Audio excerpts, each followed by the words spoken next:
Capítulo 8, versículo 37. Romanos 8, 37.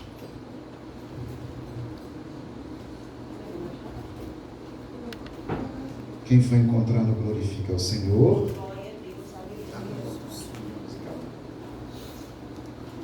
Glória, glória seja dada a Ti. Romanos 8, 37. Glória seja dada a Ti, Senhor. Romanos 8, 37. Quem encontrou, diga amém. Amém. Se alguém ainda não encontrou, diga misericórdia. Todos encontraram? Vamos lá. O que a palavra de Deus nos fala em Romanos capítulo 8, versículo 37, está escrito: mas em todas estas coisas somos mais do que vencedores por aquele que nos amou.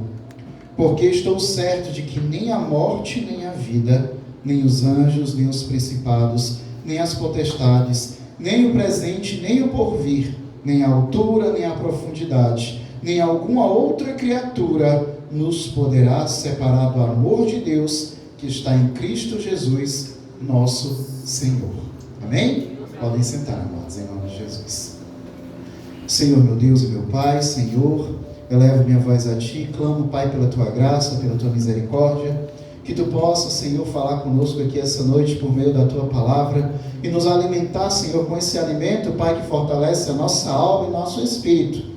Que Tu possas, Senhor, em nome do Teu Filho Jesus, nos trazer fortaleza, orientação e crescimento, Pai, por meio da Tua palavra. E que todos que estão aqui presentes, Senhor, possam, Pai, ser terra sarada para receber da Tua boa semente. Que não haja, Senhor, pedregais, não haja terra batida, nem haja solo espinhento, mas que todos aqui sejam boa terra para receber da Tua semente, Senhor, para que ela possa dar fruto em nossa vida. Eu te peço, Pai, tem misericórdia das nossas fraquezas. Repreende, Senhor, os pensamentos contrários, de distração, de dúvidas, Senhor, de tristeza, e que nós possamos estar neste momento totalmente entregues a Ti, Pai, com a nossa vida diante da Tua presença, buscando sempre a Tua graça, a Tua misericórdia, a Tua presença, Senhor, e nos alegrando, Pai, com a Tua palavra, pois é bênção para a nossa vida, e eu Te agradeço, em nome de Jesus, amém. Glória a Deus. Mas em todas estas coisas somos mais do que vencedores por aquele que nos amou. Quem é aquele que te ama? Jesus.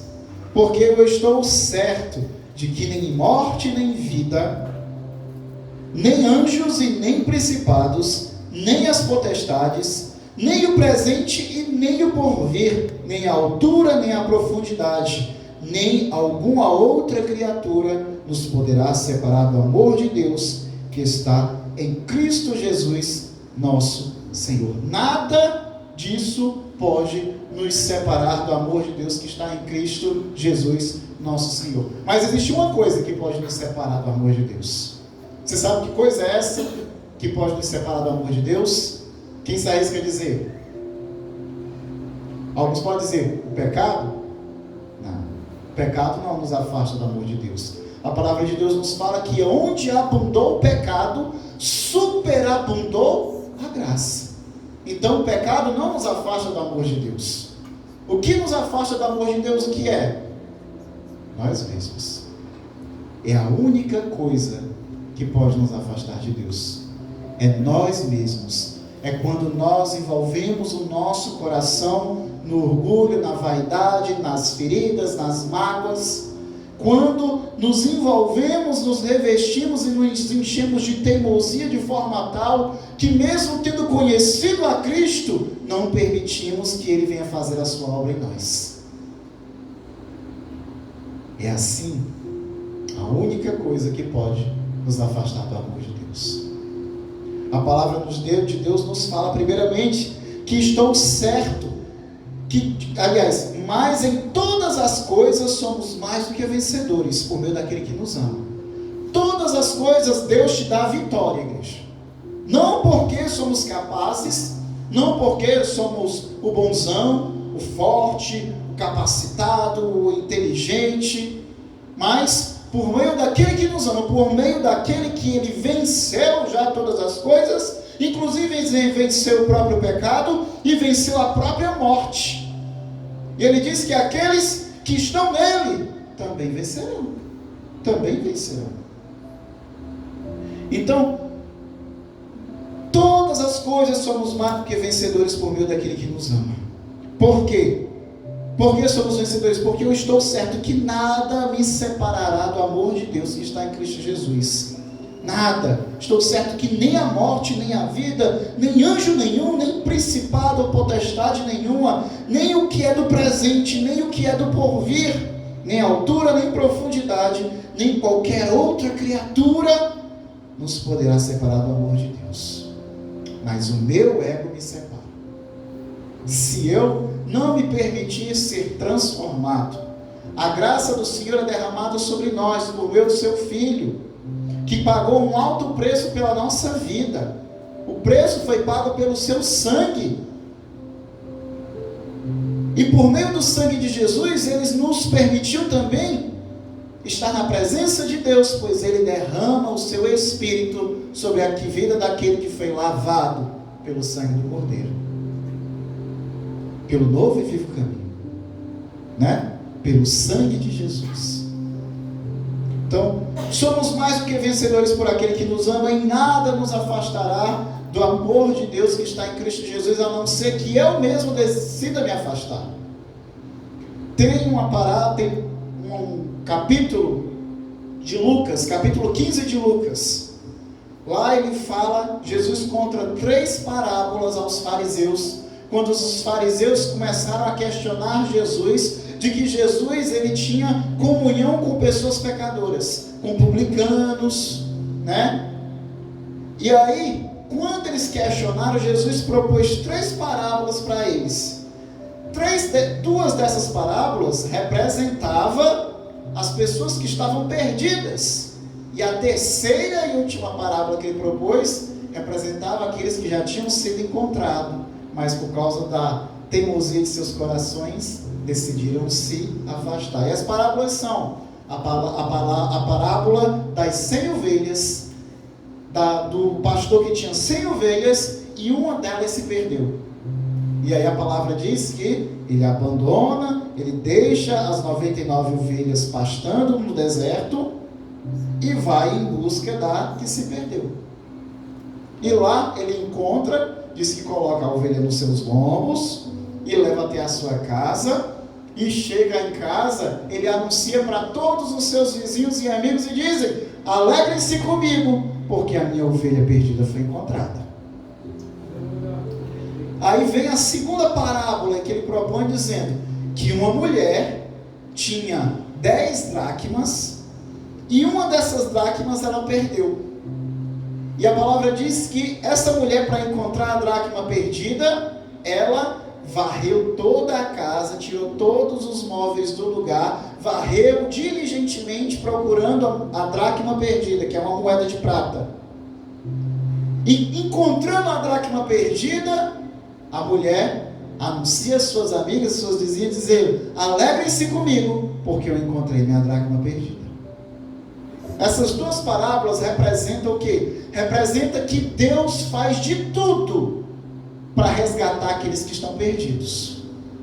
Faz de tudo. Como um dia ele me resgatou, como um dia ele resgatou você que está aqui. E eu sei que Deus já operou grande obra na vida de muitos de vocês. E o que seria de nós se não tivesse sido a obra do Senhor?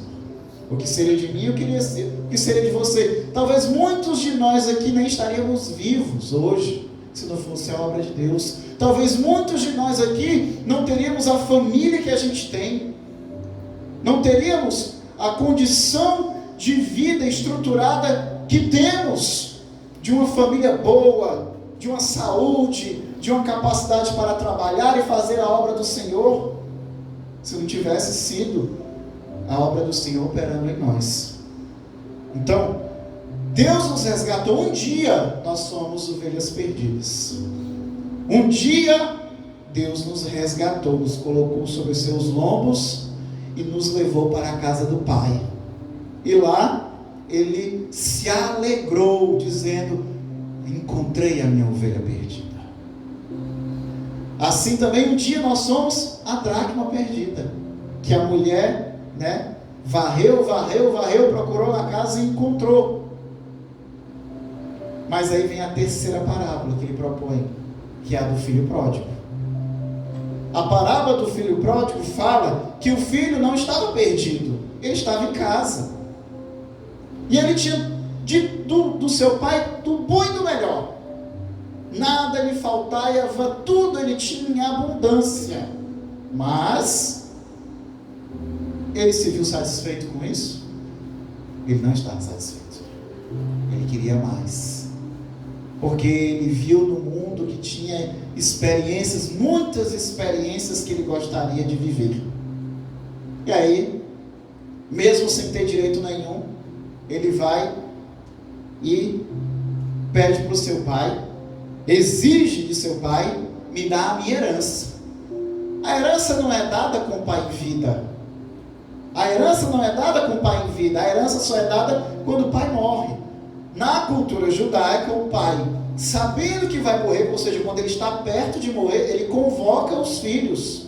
Ele convoca os filhos e ali ele os abençoa com sua herança, começando pelo primogênito, pois o primogênito, ele recebe a bênção em dobro. Ele recebe 2 vezes, uma porção 2 vezes maior do que os outros filhos. Por exemplo, se um pai tem 100 ovelhas e ele tem 2 filhos, 66 ovelhas vai ser do mais velho e 34 ovelhas vai ser do mais novo. O mais velho recebe a herança em dobro, e além de receber a herança em dobro, ele ainda também carrega o legado do pai. Ele carrega o nome de seu pai, a herança também espiritual e do nome de seu pai ele leva. Como a gente vê como por meio de Abraão, Isaac e Jacó. Eu vou falar de Jacó um pouco mais à frente. Então, esse filho já estava errado em pedir a herança com seu pai em vida. Seu pai estava vivo e tampouco estava perto de morrer. Seu pai ainda estava muito bem, não tinha necessidade de abençoar e dar a herança dele naquele tempo, mas ele exigiu para si uma bênção que não lhe era de direito. E eu pergunto quantas vezes nós pedimos a Deus coisas que Deus não tem para nós, ou coisas que não estamos ainda no tempo ou preparados para receber. E se Deus não nos dá, nós questionamos a Deus. Questionamos se Ele é realmente presente na nossa vida. Questionamos se a palavra dEle é realmente fiel. Questionamos se Deus é verdadeiramente bom. Daqui a pouco nós questionamos se vale a pena orar, se vale a pena jejuar, se vale a pena fazer a obra de Deus. E muitos acabam questionando, será que Deus existe mesmo? Quantos não caem na incredulidade, no ateísmo, porque não têm os seus desejos, os seus caprichos supridos pelo Senhor? Esse pai do filho pródigo, mesmo que o filho não tivesse direito, ele deu a bênção dele, ele deu a herança. E o filho, poucos dias depois que recebeu a herança, foi embora da casa do pai. Foi embora, e a palavra diz que ele gastou todos os seus bens com coisas que não tinham utilidade nenhuma para a sua vida. Viveu de forma dissoluta, gastou tudo com bebidas, com prostituição, com prazeres fúteis e inúteis. Gastou tudo. E de repente, quando ele tinha gasto tudo que ele tinha recebido de herança, veio uma grande fome à terra onde ele decidiu viver. E quando veio essa grande fome, ele passou muita necessidade. Tanta necessidade que ele precisou estar, sim, ser empregado por um criador de porcos. E ali ele cuidava dos porcos, de forma que a necessidade era tão grande que quando ele via os porcos comendo as bolotas, a ração, a gente não sabe dizer o que tipo de alimento era aquele, mas imaginamos que não deve ser uma coisa muito apetitosa, porque porco come de tudo. Mas a palavra diz que enquanto ele viu os porcos se alimentando, ele desejava comer a comida dos porcos. Olha o nível que este rapaz foi rebaixado. Estava na casa do pai, vivendo de tudo com fartura, e de repente ele se via desejando se alimentar da comida dos porcos, mas nem isso ele tinha direito. Nem isso ele tinha direito. Foi somente aí que ele caiu em si e lembrou: na casa de meu pai, até os servos de meu pai têm fartura de pão, nada lhes falta, e eu aqui padeço de fome. Voltarei para a casa de meu pai, e pedirei, me lançarei aos seus pés, e pedirei perdão, e direi: Pai, me perdoa, pequei contra ti diante dos céus. Não me considera mais teu filho, mas me faz teu servo. E aí ele foi. E a palavra diz que num caminho, quando ele ainda estava no caminho, o seu pai o avistou de longe e correu em sua direção. E quando se aproximou, ele já se lançou sobre ele para o abraçar. E ele chorando ali, alegre porque o seu filho tinha voltado para casa. E aí o rapaz então se lança ao chão e diz para o seu pai: meu pai, me perdoa, pequei contra ti diante dos céus, não sou mais digno de ser chamado teu filho, me faz teu servo. Só que o pai disse: não, tu não é meu servo não, tu é meu filho. Tu é meu filho. Tirou o anel do seu dedo, colocou no dedo do seu filho, mandou chamar os funcionários, os servos. Quando mandou chamar, ele disse: tragam-me a melhor roupa, coloquem uma sandália em seus pés e matem um novilho cevado, porque hoje nós festejaremos, porque o meu filho que estava perdido foi achado, o que estava morto, eis que vive. Às vezes a gente passa tanta coisa ruim na vida porque a gente faz escolhas ruins, fazemos escolhas ruins, e toda escolha ruim vem uma consequência. Toda escolha ruim tem o preço, tem a consequência. A gente dá glória a Deus que enquanto estamos vivos, a esperança da salvação se renova se houver arrependimento. Mas por mais que venham se arrepender, existem consequências naturais das escolhas que foram feitas. Como o profeta Samuel falou ao rei Saul: é melhor obedecer do que sacrificar. Quando não existe obediência, vai ter que ter sacrifício, vai ter que ter sofrimento. E ali aquele rapaz viveu com consequências tão terríveis na sua vida, que ele foi reduzido na condição de um rapaz de muito bem de vida para uma condição inferior a de um animal. E não é de um animal qualquer não, é de um porco, considerado animal imundo. E ele se viu ali, a sua identidade foi afetada, primeiramente pelas suas escolhas, e depois mais profundamente foi afetado pelas consequências das suas escolhas. A identidade do filho primeiro se transformou numa identidade inferior a de um bicho, ao ponto de que ele achava: não sou mais digno de ser chamado de filho. Eu vou ver se eu consigo pelo menos ser servo. Eu vou ver se meu pai pelo menos me aceita, pelo menos para trabalhar, igual os servos que trabalham para ele. A sua própria identidade foi afetada por causa das suas escolhas ruins. Eu já pude testemunhar, presenciar pessoas que relatam como era o seu sentimento quando se afastava do Senhor. Graças a Deus eu nunca me afastei. Graças a Deus, mas eu já pude presenciar pessoas relatando o que elas sentiam quando se afastavam de Deus. Que às vezes, na grande maioria das vezes, é por causa ou de algum pecado que lhe causa muita vergonha, ou por causa de uma ferida que ele não consegue lidar. Geralmente, quase sempre é por esses dois motivos. O pecado traz uma vergonha tão grande que a pessoa tem vergonha de ir à igreja, como se Deus só enxergasse o pecado dela dentro da igreja. O inimigo lança um laço nos pensamentos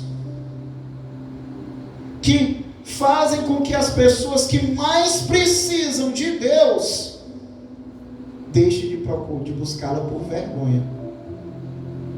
Deixe de buscá-lo por vergonha.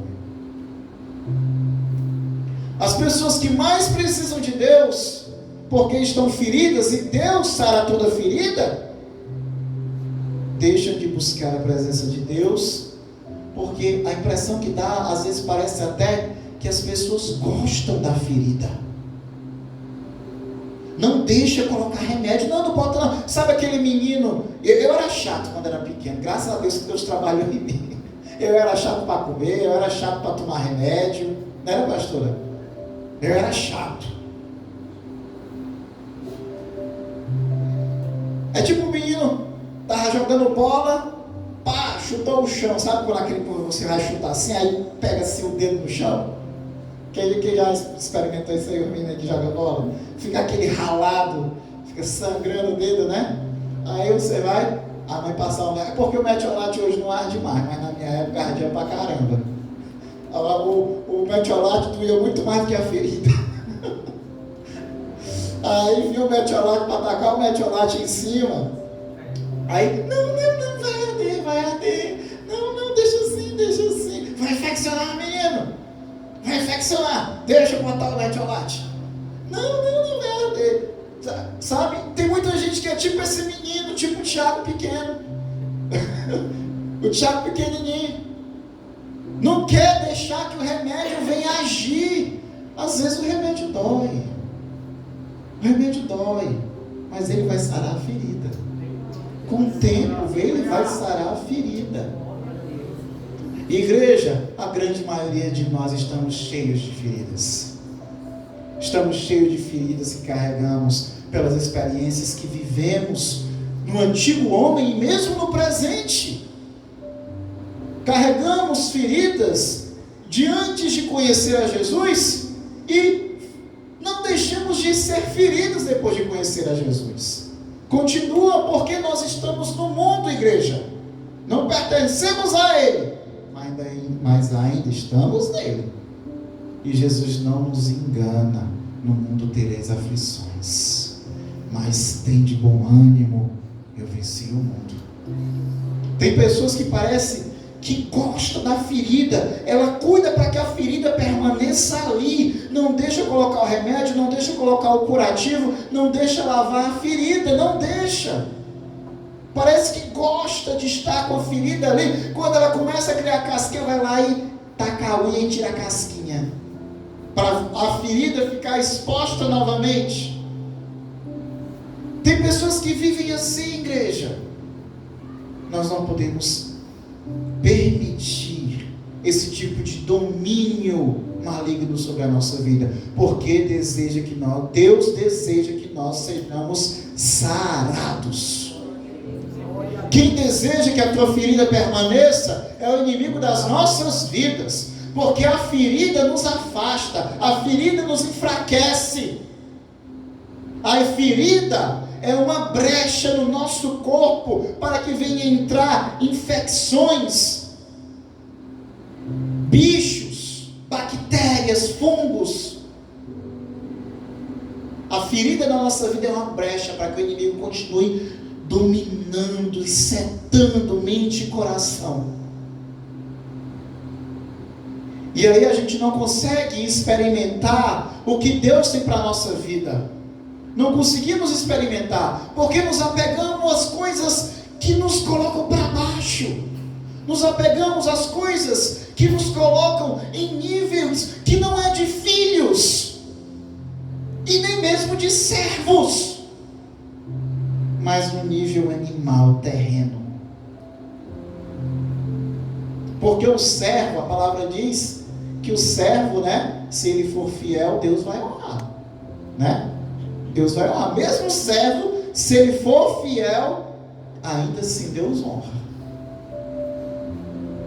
Mas quando estamos no nível, e o servo, qual é a característica do servo fiel? É o quê? É obedecer. Não é isso? É obedecer mesmo na ausência do seu senhor. Lembra da parábola dos 3 servos? Que o senhor foi fazer uma viagem, passar um grande tempo fora, ele mandou convocar 3 seus servos, a um ele deu 10 talentos, o outro ele deu 2 talentos e o outro ele deu 1 talento. O que tinha 10 talentos, ele negociou, trabalhou com esses 10 talentos e conseguiu outros 10. O que recebeu 2, ele fez a mesma coisa, negociou e trabalhou com os talentos e conseguiu conquistar outros 2. Mas o que recebeu apenas 1 talento, ficou com receio de gastar e pegou e enterrou o talento.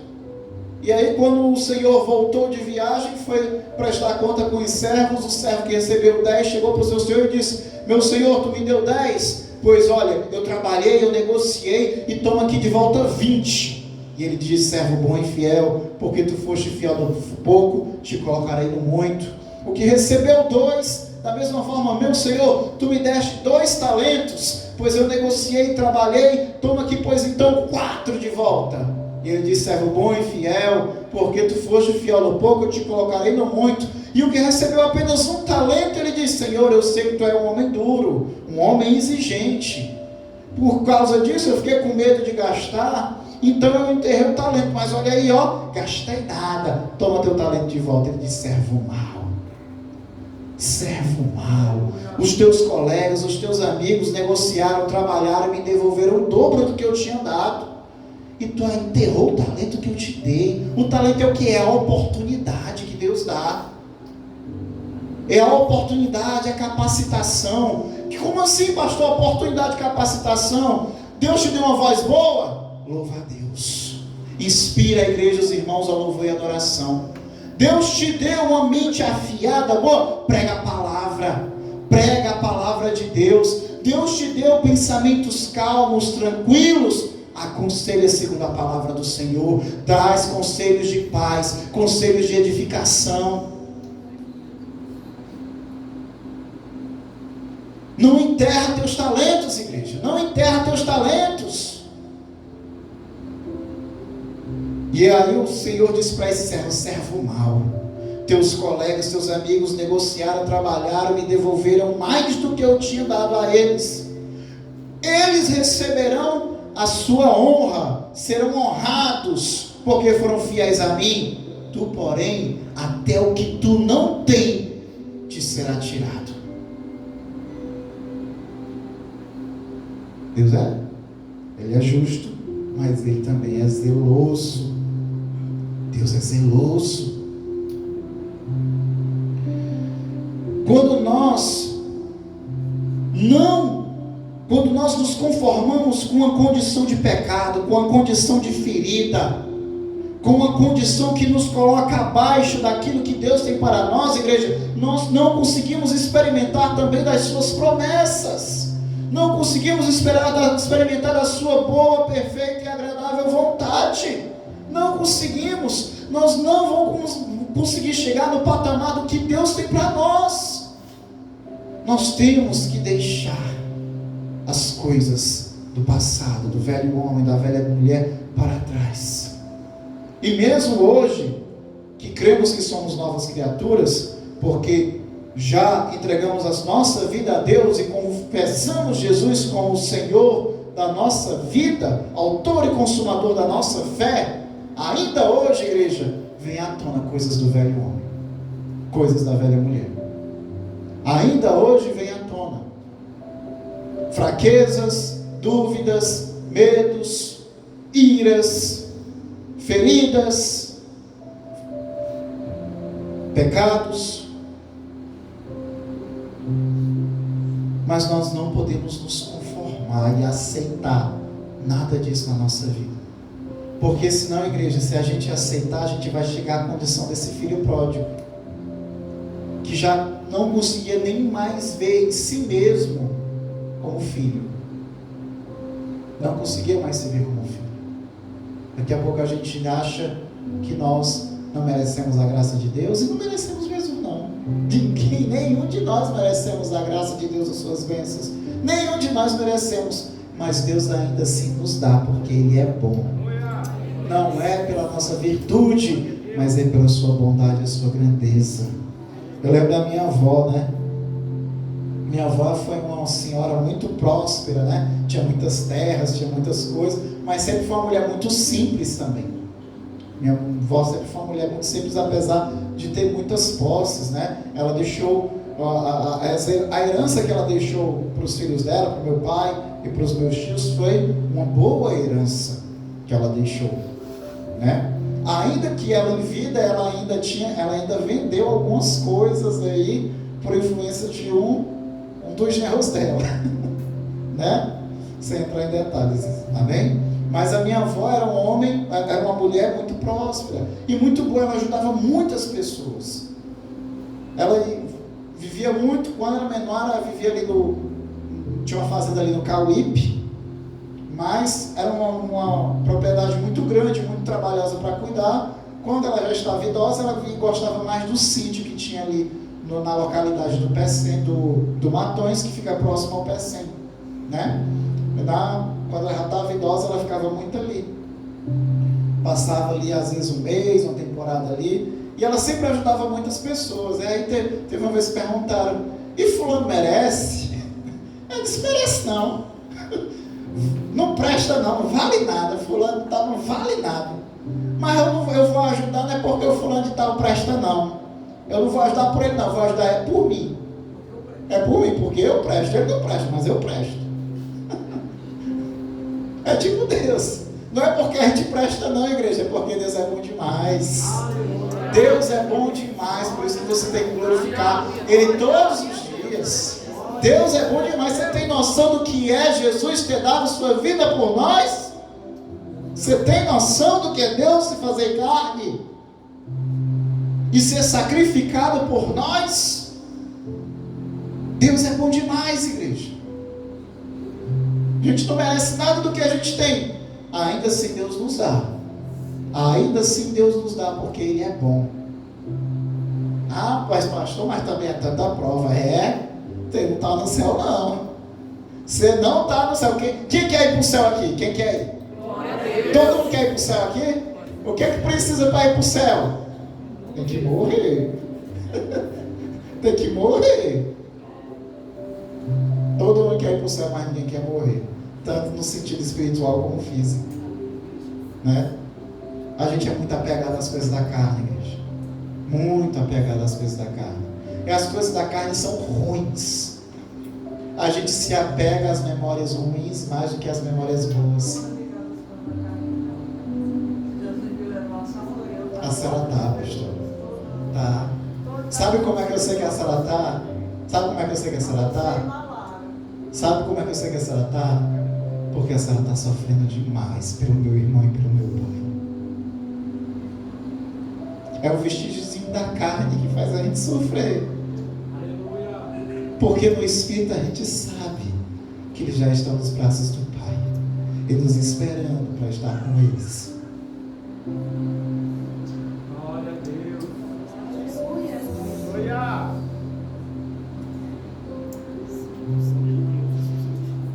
Ai, meu irmão. Eu acho que essa foi a semana mais difícil, não foi, mãe? Até mais difícil do que na semana que o Daniel partiu, né?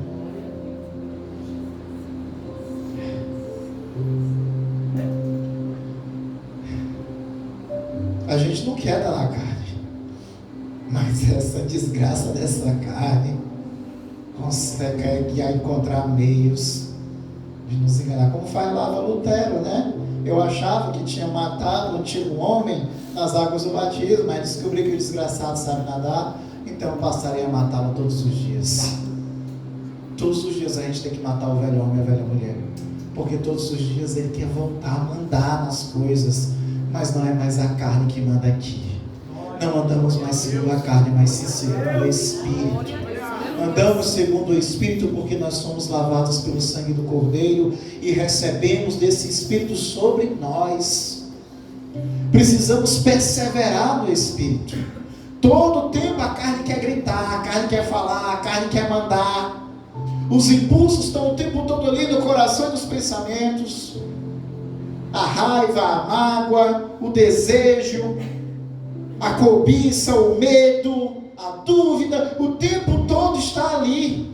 O tempo todo está ali.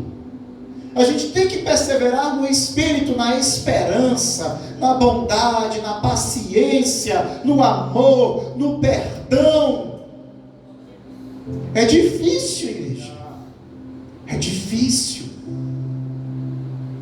É difícil, mas não é impossível. Não é impossível. Persevera. Persevera. Não deixa que o pecado, o mundo, o inimigo venha distorcer no teu coração, no teu entendimento, aquilo que tu é. Tu é filho de Deus. Tu é filho de Deus. Não deixa o inimigo atacar a tua identidade. É assim que ele tem operado nos dias de hoje, igreja. Ele está atacando a identidade da igreja, tanto da igreja instituição, trazendo toda sorte de doutrina enganosa para dentro da igreja, liturgia que não honra ao Pai, mas está atacando também a igreja no indivíduo também, na identidade do indivíduo. Hoje em dia, os nossos jovens são confusos quanto à sua sexualidade.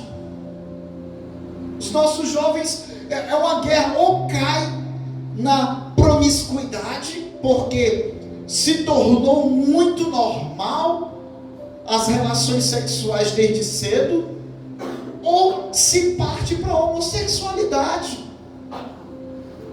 Aí tem jovem que diz que gosta de homem, gosta de mulher, gosta de trans, gosta de cis, e é isso e aquilo, gosta dos dois ao mesmo tempo, não sabe nem o que quer da vida, porque o inimigo ataca nas suas identidades, usando a cultura, a música, os filmes, o cinema, as séries, Netflix, Amazon, usando tudo isso para atacar a identidade dos jovens. O inimigo usa tudo para fazer com que a mulher não respeite mais o marido, para que o marido não cuide mais da mulher de sua casa. Os filhos não respeitem mais os seus pais, os pais não assumam mais a responsabilidade sobre o seu lar. O inimigo tem agido em tudo, em todo canto, igreja, mas ele não tem poder na igreja do Senhor. Tem que perseverar. Tem que vigiar. Tem que vigiar, porque o inimigo não cansa não. E nem desiste. Eu canso, você cansa. Às vezes a gente pensa em desistir, mas o inimigo está só esperando a gente ficar cansado, a gente ficar triste, a gente ficar ferido, ou a gente querer desistir. Ele está só ali esperando. Está só ali. Tem gente que acha que pode tirar um tempo de Deus, tirar férias de Deus. Tem gente que acha que pode fazer isso. É só o que o inimigo quer que você ache. É só o que o inimigo quer que você ache. A palavra nos diz que Satanás é como o leão que está ao derredor, rugindo, buscando a quem ele possa devorar. Não deixe ele te devorar, igreja. Não deixe ele dominar teu coração, teus pensamentos. Não deixe ele dominar a tua vida. Não deixe ele atacar a tua identidade. Hoje nós vamos cometer muitas falhas. Cometemos muito no passado e ainda vamos cometer outras tantas. Vamos sim. Ninguém aqui foi arrebatado. O reino de Deus ainda não veio sobre nós. A Jerusalém celestial ainda não desceu do céu. Esse corpo carnal ainda não foi transformado num corpo espiritual, na semelhança dos anjos. Então, ainda vamos errar muito na vida. Vamos cometer muitas falhas. Mas existe uma diferença na vida daqueles que pertencem a Deus. Aquele que pertence a Deus pode até cair, mas ele não fica no chão, não. Ele se levanta e prossegue. Se levanta e prossegue. Essa é a diferença. Pois tem muitos que quando caem, parece que fica pegado ao chão. Não quer mais se levantar de jeito nenhum. Igreja, nós vamos cometer alguns tropeços. Vamos cometer alguns erros no meio do caminho. Vamos, às vezes o Espírito Santo vai falar, mas às vezes a carne vai falar também. A gente não consegue estar o tempo todo no Espírito. O ideal é que a gente esteja. Mas uma hora ou outra, por meio de uma dor, de uma aflição, de uma injustiça, de uma ferida, da tua fraqueza que foi atingida, uma hora a gente vai dar ouvido e voz à carne. Aleluia. Mas a gente não pode permanecer nela. Não pode permanecer. Se eu entrei na carne, eu tenho que voltar para o Espírito. Mas tem pessoa que quando entra na carne, a gente diz assim, vigia, fica no Espírito. É a mesma coisa que você está ofendendo a pessoa. É a mesma coisa que você ofender, mandar alguém vigiar ou ficar no Espírito. Não podemos ser assim. Temos que nos despertar, igreja, para que não aconteça com nós o que aconteceu com o filho pródigo. O pai não foi atrás do filho pródigo, não. Não foi, não. Tá aí, eu dei as minhas bênçãos, dei a herança, tá aí, quer ir embora? Vou ficar triste, vou ficar triste, mas pode ir. O filho pródigo nessa parábola representa Israel. Ele representa Israel, porque Israel é quem era participante da casa do Senhor. Os pecadores que ele falava, que eram aqueles que estavam fora, aqueles que os fariseus diziam, esse daí come com pecadores e publicanos, esse aí fala para prostitutas, fala com samaritanos e cananeus, esse aí não sei se é profeta não. Quando Jesus fala das 99 ovelhas e daqui que ele deixa para resgatar a que está perdida, e das 10 dracmas que a mulher varre a casa para encontrar a dracma perdida, ele está falando das ovelhas perdidas, para aqueles que estavam no mundo, para aqueles que não faziam parte de Israel. Mas quando ele fala do filho pródigo, ele está falando de Israel. Israel já era participante das bênçãos do Pai, já participava, mas rejeitaram a bênção, não ficaram satisfeitas somente com a bênção. Aleluia. Assim também é boa parte da igreja. Boa parte da igreja já está experimentando as bênçãos do Senhor, estão na casa do Pai, mas não estão satisfeitas, querem mais, querem cargos, querem reconhecimento, querem posição, querem bênçãos materiais, querem aplausos, querem não serem chamadas a atenção, não serem orientadas.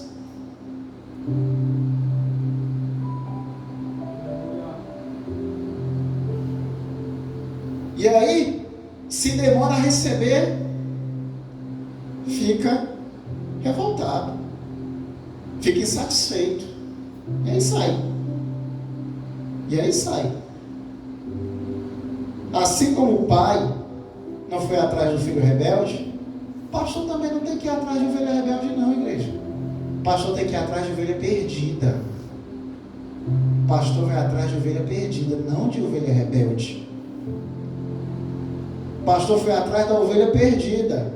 Agora o filho pródigo, a ovelha rebelde, teve que voltar sozinho por conta própria. Sofreu, chorou, caiu na real e voltou. Quebrantado, mais do que quebrantado, ele voltou destruído até mesmo com a sua identidade afetada.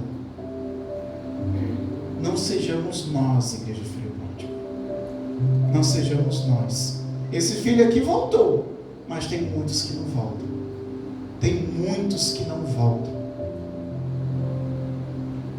Temos, igreja, que ter cuidado com o nosso coração enganoso. Temos que ter muito cuidado, igreja. Às vezes a gente se fere demais por coisas que são bobas, por coisas que são tolas. Não tem necessidade de guardar mágoas por tanto tempo, não tem necessidade de carregar a ferida por pouco tempo, por tanto tempo, não tem, igreja. não tem necessidade de se isolar. Não tem. Porque se nós permanecermos nesse ego, nessa vaidade, a nossa identidade vai ser afetada. Lá em 1 João 5,4 fala: porque todo que é nascido de Deus vence o mundo. Quem é nascido de Deus aí glorifica o Senhor. Porque todo que é nascido de Deus vence o mundo. E esta é a vitória que vence o mundo: a nossa fé. Quem tem fé aí? Essa é a tua vitória sobre o mundo, igreja. É a tua fé. Quem é que vence o mundo, senão aquele que crê em Jesus, que é o Filho? Quem crê que Jesus é o Filho de Deus. Quem crê que Jesus é o Filho de Deus? Então você pode sim vencer o mundo. Tudo que está no mundo. Tem a palavra também diz que maior é o que está em nós do que aquilo que está no mundo. Amém? Você crê que é maior aquilo que está em você? Porque o que é que está em você? Espírito Santo de Deus. Ele é maior do que qualquer coisa que pode estar no mundo. Oh, aleluia. 1 Coríntios 15:57 fala: mas graças a Deus que nos dá a vitória por nosso Senhor Jesus Cristo. Portanto, meus amados irmãos, sede firmes, constantes, sempre abundantes na obra do Senhor, sabendo que o vosso trabalho não é vão no Senhor. Mas graças a Deus que nos dá a vitória por nosso Senhor Jesus Cristo.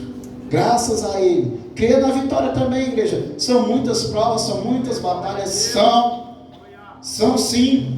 Mas aquele que persevera e confia em Deus receberá a vitória. Esse receberá a vitória. Tem muitos que desistem. Tem muitos que só ficam parados reclamando no meio da prova. Reclamando: que promessa, que promessa. Não aguento essa prova. Por que tanta prova? Prova. Que Deus é esse? Que Deus é esse? Fica só parado, reclamando, murmurando. Às vezes pensa até em voltar para o mundo. Quando eu estava no mundo é mais fácil. Aí faz a mesma coisa que Israel fez no deserto, né? Israel começou a passar dificuldade no deserto e diz: eu quero voltar para o Egito. Por que tu nos tirou do Egito, Moisés? No Egito não faltava água, não faltava comida, tinha melão, tinha pão. Que a gente está passando fome e sede nesse deserto. E o que foi que Deus fez com esse povo murmurador? Nenhum entrou na terra prometida. Só entrou os filhos deles. Só a geração seguinte que entrou. Passaram 40 anos perambulando no deserto, tinha que morrer tudinho que murmurou, para apenas os filhos participar da herança, da bênção, da promessa. Só Josué e Caleb que foram os que... Nem mesmo Moisés entrou, porque no momento ele desobedeceu a Deus. Deus disse para Moisés falar a rocha, para que a rocha jorrasse água para saciar a sede de Israel. Só que Israel estava buzinando tanto no ouvido de Moisés, buzinou tanto de reclamação, que Moisés ficou com raiva, pegou o cajado e está com a paulada. Pá! Ainda assim saiu água. Deus honrou o profeta. Mas quando estava bem pertinho de entrar na terra prometida, era só passar o monte. Era só rodear o monte que você chegava na terra prometida. Deus disse que: olha, Moisés, manda o povo passar e tu vai subir o monte. Aí Moisés sobe o monte. Aí Deus disse: tá vendo isso aí, Moisés? Olha, tá vendo tudo isso aí? Tudo isso daí vai ser herança para Israel. Porém tu não vai entrar. Como assim, Senhor? Eu não vou entrar? Não vai. Lembra de quando eu te ordenei para falar a rocha e tu irado a golpeou? Pois por causa disso tu não vai entrar na terra prometida. E Moisés orou tanto, pediu tanto para Deus para entrar na terra prometida. As duas coisas que ele mais pediu a Deus foi para ver a sua glória e entrar na terra prometida. Orou tanto, mas Deus começou a se irritar da oração de Moisés e disse assim: chega deste assunto. Não entrou na terra prometida. Ele entrou depois, né?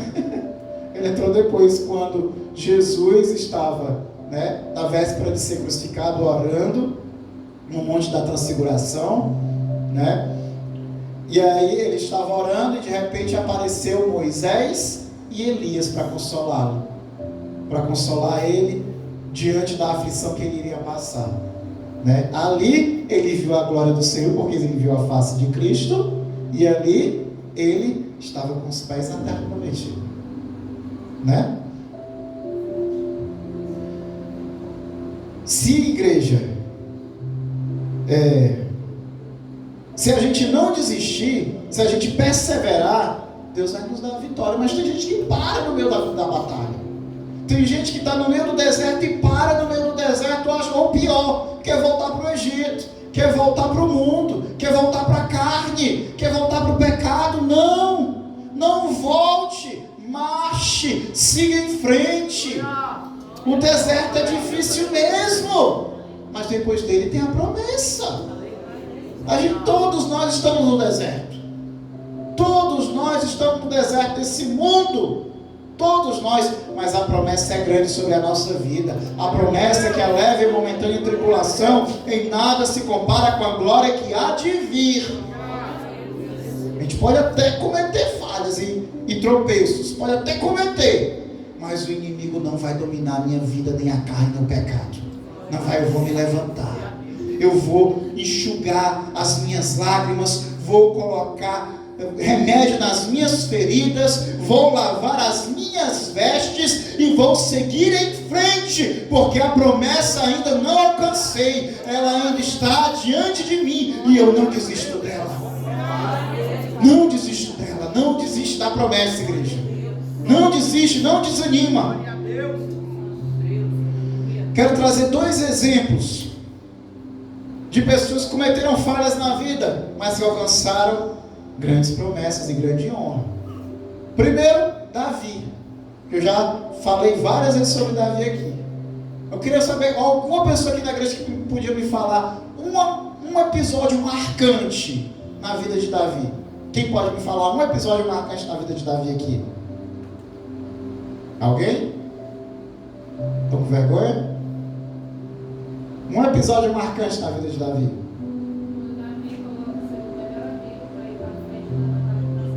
Olha só. Um episódio marcante de Davi. A irmã Ana falou aqui. Quando Davi mandou um dos seus generais, Urias, para estar à frente de uma batalha que seria impossível de vencer, para que ele morresse de propósito, para que ele morresse na batalha, para ocultar o adultério dele com a esposa de Urias que ele tinha cometido. Outro episódio marcante, quem pode me falar de outro episódio marcante? Eu acho que Davi, depois de Jesus, é quem tem mais episódios marcantes na vida, né? Quem pode me falar aqui de outro episódio marcante na trajetória de Davi? Sobre os episódios de Jesus tinha falhas, né? Jesus é só virtudes. Davi tem vitórias e tem muitas falhas, né? Quem é que pode falar outro episódio marcante da vida de Davi? Hein? Ninguém? Tu quer falar, Laura? Tá com vergonha? Fala por ela aí, Débora, então, já que ela tá com vergonha. Do episódio da Arca da Aliança, que ele não levou tudo que era para ter levado e acabou deixando na casa de Abraão. Do episódio que ele tentou levar a Arca da Aliança para a cidade de Jerusalém, né? Ele tentou levar a Arca da Aliança para a cidade de Jerusalém, só que ele não foi transportado da forma correta, né? Era para ter sido levado pelos levitas e foi levado para o carro de boi. Aí o carro de boi tropeçou numa pedra e aí a arca ia cair. Na hora que ela ia cair, Uzá tentou segurar a arca para a arca não cair no chão, só que aí, como ele não tinha permissão de tocar a arca, ele morreu fulminado na hora. E aí Davi ficou com medo da arca, com medo de Deus, e deixou a Arca da Aliança na casa de um homem que morava perto de onde isso aconteceu, chamado Obed-Edom, né? E a arca ficou lá por 3 meses e Obed-Edom prosperou muito durante esses 3 meses. Tem tantos episódios na vida de Davi. Os mais marcantes talvez seja ele derrotando o gigante Golias, que foi o que alçou o nome dele à fama diante de todas as tribos de Israel e diante de todos os inimigos de Israel. Ele derrotando o gigante com apenas seus 14, 15 anos de idade, ele derrotou o gigante Golias, né? As várias vitórias que ele liderou, que a palavra fala que ele também tinha os valentes de Davi que o acompanhavam. cada valente de Davi matava em média por batalha de 800 a 1000 soldados inimigos. Por batalha. Por batalha. Tinha um que matava tanto que a espada pregava na mão. Esse matava 1000 soldados por batalha. Né? Só Sansão se compara em questão de batalha aos valentes de Davi. Tem o episódio do adultério, tem o episódio que a irmã falou da morte de Urias, tem quando ele quase mata todo mundo da casa de Nabal. Se não fosse por Abigail, mulher de Nabal, que foi ao encontro dele para amansar Davi, porque Nabal tratou mal os soldados de Davi. Ele disse que saiu no propósito de não deixar nenhum do sexo masculino vivo, nem mesmo criança, se não fosse por Abigail. Ou seja, um homem de impulsos violentos, tanto que é por causa desses impulsos violentos que não foi permitido ele erguer o templo do Senhor, mesmo tendo sido o maior rei de Israel, né?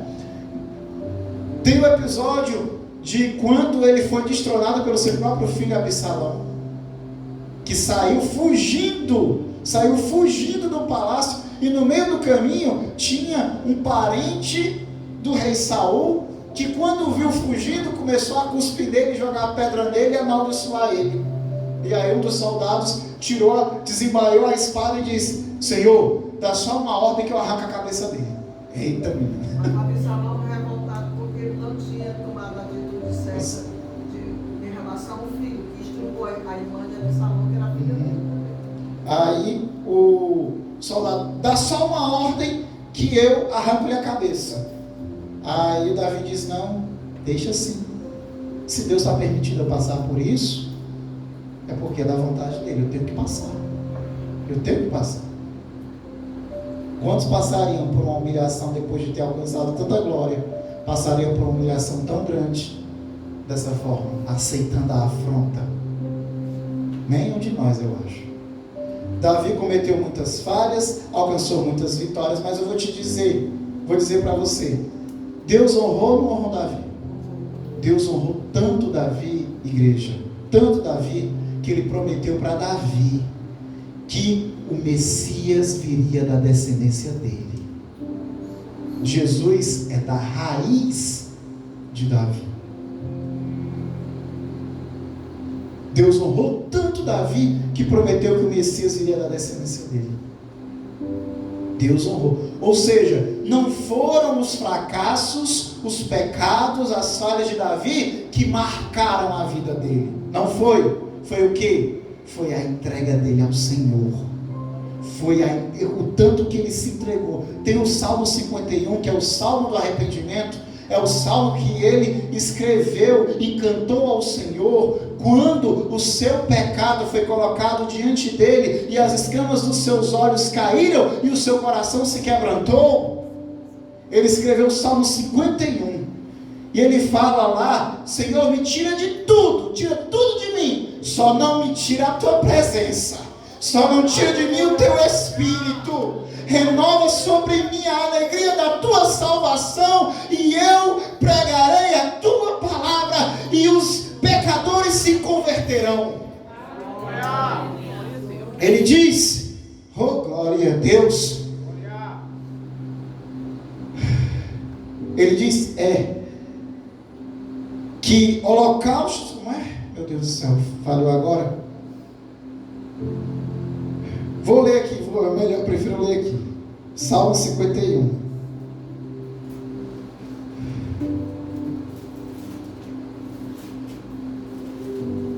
Pronto. Ele diz: pois não tens prazer em sacrifícios, do contrário eu os te daria, e não te agradas em holocaustos, pois sacrifício agradável a Deus é o espírito quebrantado, um coração compungido e contrito. Esse Deus não desprezará. Esse Deus não desprezará. Quebranta teu coração, igreja, teu espírito. Te entrega na presença de Deus. Davi não ficou marcado pelas suas falhas, pelos seus pecados, mas ele ficou marcado porque ele amava a presença de Deus. e ele entregava tudo que tinha de si para Deus. Por mais que ele tivesse falhas, por mais que ele tivesse fraquezas, ele não se deixava, ele não se conformava com elas. Todas as vezes que a fraqueza se apresentava diante dele, por mais que o seu coração enganoso, às vezes o quisesse cegá-lo, como aconteceu no caso do adultério, que ele passou muito tempo para cair na real, foi preciso o profeta Natan ser revelado do pecado dele, confrontá-lo ele no pecado, para que ele alcançasse arrependimento. Por mais que ele quase se deixa ser dominado pelo engano do coração, ele se entregou mais uma vez para Deus, uma vez que o seu pecado foi exposto. Como a irmã Ana falou, não há nada que esteja oculto que Deus não venha revelar. Não há nada. Se alegre com a palavra de Deus, se alegre com o conselho dos pastores, se alegre, igreja, em você andar retamente sob a orientação e a bênção do Espírito. Eu estou terminando. Para terminar, também tem Jacó. Sabe como foi que Jacó começou a vida dele? Ele começou a vida dele enganando o próprio pai, se disfarçando do seu irmão mais velho Esaú, para receber a bênção de primogenitura do seu irmão. E além disso, o seu irmão comprou a bênção do seu irmão, no momento em que seu irmão Esaú estava cansado, frágil, exausto, quase para morrer de fome e de cansaço. E aí ele ofereceu um prato de comida para Saul. Está aqui, Saul, come. Ele disse: me dê, que se eu não comer agora eu morro. E aí Jacó disse: não dou não, eu só te dou se tu me der a tua bênção de primogenitura. Aí Esaú disse: do que me adianta a primogenitura se eu morrer agora? Me dá aqui o prato e pega a minha bênção. Comprou a primogenitura do irmão no momento de fragilidade do irmão, se disfarçou, colocou pelos de animais sobre os seus braços, para que o seu pai cego, quando apalpasse, achasse que era o irmão dele. E ali ele pediu a bênção, enganou o pai, tirou vantagem sobre o irmão, saiu fugido da casa de seu pai, para que não morresse nas mãos do seu irmão quando seu irmão se recuperou. Por isso que Jacó adquiriu a fama de enganador, usurpador. Por mais que não seja isso que significa. Marcou o nome dele, marcou a identidade como um enganador. Só que aí ele sofreu 20 anos. Aquele que luta, aquele que agarra. Porque quando ele nasceu Esaú primeiro, e ele nasceu agarrado no tornozelo de Esaú. Aí ele diz: como este nasceu agarrado, e o nome dele vai ser Jacó, porque ele luta, ele agarra. É isso que significa. Mas as ações dele transformaram a identidade dele, de ser aquele que luta para aquele que engana. Olha só o que o pecado faz. E aí, igreja, ele, depois disso que ele fugiu da casa de seu pai para não morrer, em consequência das suas escolhas, ele passou 20 anos sofrendo na casa de Labão, que era tio dele e depois virou sogro. 20 anos sofrendo, trabalhando quase como um escravo na casa de Labão. Mas lá ele conseguiu se casar com 2 das filhas de Labão. Um casamento ele foi enganado. Olha só, aquele que enganou o pai agora estava sendo enganado pelo sogro. O sogro dele mudou o salário. Todas as vezes que ele começava a prosperar, o sogro dele mudava o salário dele para ele não prosperar. Mas todas as vezes Deus ainda assim fazia ele prosperar, porque Deus é fiel. Deus é fiel. 20 anos sofrendo. Voltou. Aí Deus falou com ele: Jacó, chegou a hora de voltar para a casa do teu pai. Ele, com medo, ainda assim voltou. Porque nesses 20 anos sofrendo, o seu caráter foi trabalhado. Ele aprendeu que não era enganando que ele ia alcançar a promessa. Porque a vontade de Deus, se Deus tem promessa sobre a vida dele, a promessa de Deus vai vir. Não precisa eu enganar, não precisa eu tirar vantagem de ninguém, não precisa. A promessa vai vir. Ele aprendeu a confiar no Senhor. Mas ainda assim o Senhor carnal ainda tinha receio. Quando estava prestes a entrar nas terras de seu pai, ele ficou com medo de como seu irmão ia reagir. Por isso ele mandou mensageiros na frente, levando presentes, muitos presentes, para aplacar, acalmar o ânimo, a ira de seu irmão. Ele não sabe como seu irmão iria saber. Não tinha como ele ligar. E aí, Isaú, como é que tá? Vou te visitar. Não tinha como. Ele mandou mensageiros e foi. Quando tinha um pequeno riacho que atravessava as terras do pai dele. Ele, antes de atravessar aquele riacho, ele lembrou que quando ele saiu da terra de seu pai, ele dormiu no deserto uma noite. E quando ele dormiu no deserto uma noite, ele usou uma pedra como travesseiro.